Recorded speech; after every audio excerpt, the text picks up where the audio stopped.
Monsieur, Bonjour. pouvez-vous vous présenter s'il vous plaît? Docteur Gorasek, je suis enseignant-chercheur à l'Université Gaston Berger de Saint-Louis. Alors, monsieur, c'est que dans le cadre de la finale nationale du concours Maltaise en 180 secondes, vous animez un atelier de formation sur les techniques de communication orale. Pouvez-vous nous dire quel est l'intérêt et la portée de ce séminaire? Il était important, en tout cas pour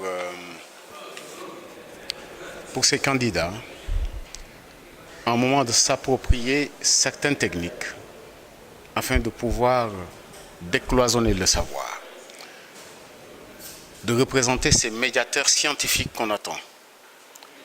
Parce que souvent, l'université est considérée comme un espace où il est difficile de pénétrer quand on n'a pas un certain niveau de culture. Mais si on sait que tout ce que nous faisons au niveau de l'université, c'est pour le peuple, et que ce peuple, la plupart du temps, est constitué d'un certain nombre de personnes qui peut-être n'ont pas un certain niveau, il est important à un moment qu'on puisse leur faire comprendre sur quoi nous travaillons au niveau des universités. Et donc, ce concours est en fait le bienvenu, dans la mesure où il nous permet de nous rendre compte de qu'est-ce qu'on a comme recherche. Et nos populations devraient pouvoir s'approprier cette recherche-là. Ce concours vient à son heure parce que cela nous permet aussi de régler une autre question. C'est de pouvoir donner à l'université un moyen de se révéler autrement que par des grèves cycliques, par la mort d'un étudiant, par un incident particulier qui s'y serait passé. Ce qui est un peu dommage, c'est que quand on est dans des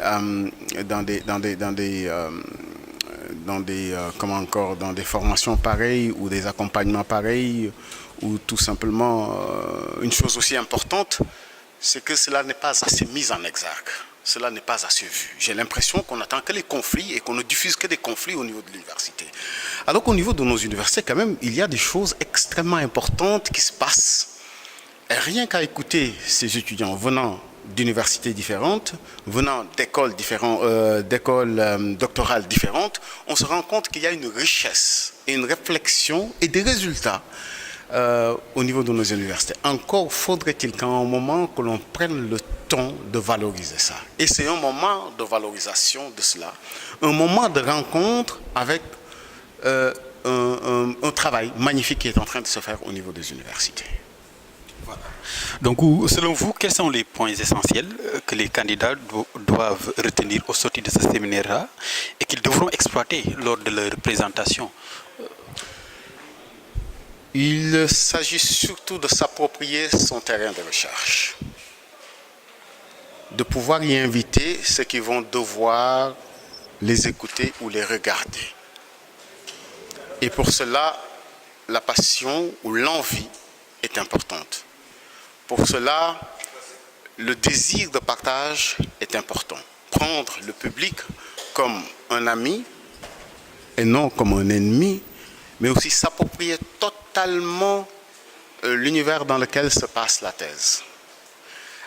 Une thèse souvent fait référence à un domaine bien précis, où on essaye, dans la mesure du possible, de cerner mais quel est le problème exactement et qu'est-ce qu'on peut y apporter comme solution. Et donc, quand on arrive véritablement à cerner son terrain, c'est déjà un grand pas qu'on aura fait.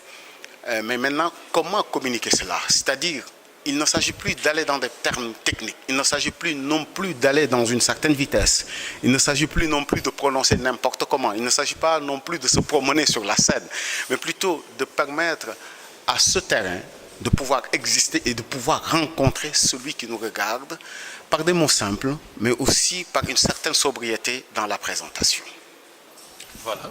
Donc le séminaire ou bien l'atelier a débuté depuis le lundi et prend fin aujourd'hui.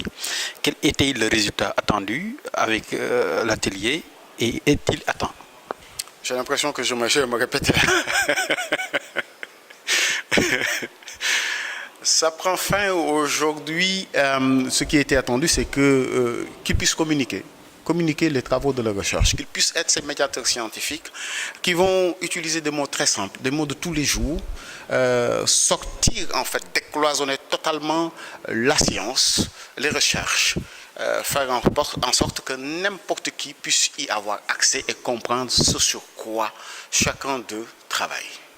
Alors, M. Sissek, le journal universitaire vous remercie. C'est moi.